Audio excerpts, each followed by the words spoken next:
في شي بيمشي على 4 دواليب. ايش هو؟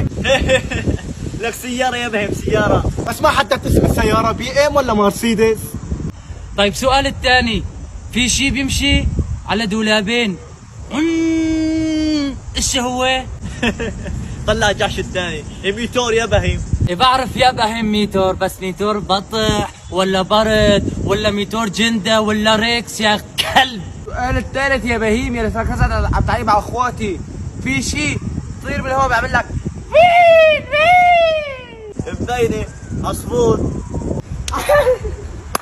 يا الله صدق بهيم، ما حددت عصفور شغلي ولا مقمقلي. طيب أنا بدي أسألكم سؤال ثلاثة، في شيء هيك، إيش هو؟ معروفة. طيب. أيوة حلو. طيب طيزة ولا طيزة ولا طيزة؟ لا تجينا بأوباما.